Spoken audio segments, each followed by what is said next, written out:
everybody, once you've finished your black and white still life study painting, you can go ahead and turn it in under week 6. That there is an assignment and it is due on that Monday of week 6. So without further ado, and if we're ready to move on, we can go ahead and start our glazing process. Now you'll need very, very little paint, and you'll want to either scoop out a little bit of your glazing medium. It's kind of thin, and you will go ahead and put it maybe in the middle of your tray. You can see how thin I'm painting. I'm using very little paint, and I'm just adding in some of the green parts.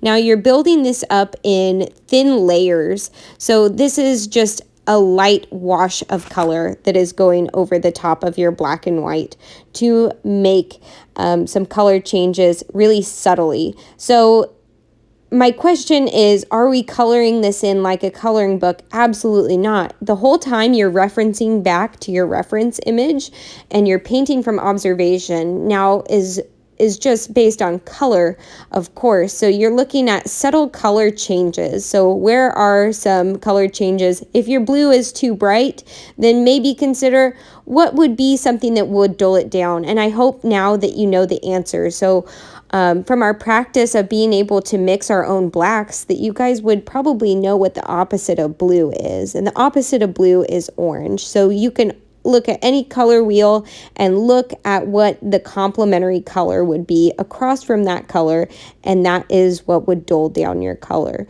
So if I have too bright of a blue, or I want to make my blue darker, I can add blue's opposite, which is orange, or a little bit of red and a little bit of yellow to make our own orange, since we're just using the primary colors for now.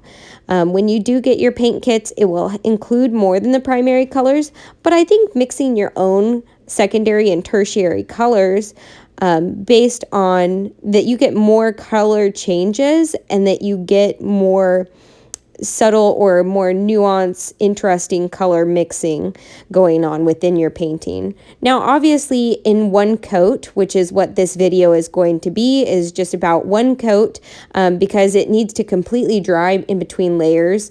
This matte medium, it will start to take off if you paint over an area that is even just a little bit damp still, that it will take off some of the color that you have just previously added. So we want this to completely dry between layers, and we don't want it to be so opaque that we lose the painting that we spent so long painting underneath. That underneath painting is something that we're just trying to enhance. We're not trying to repaint it. Now, obviously, you can repaint some areas if they need fixed and go back to glazing, but overall glazing is just for enhancing what we already do have.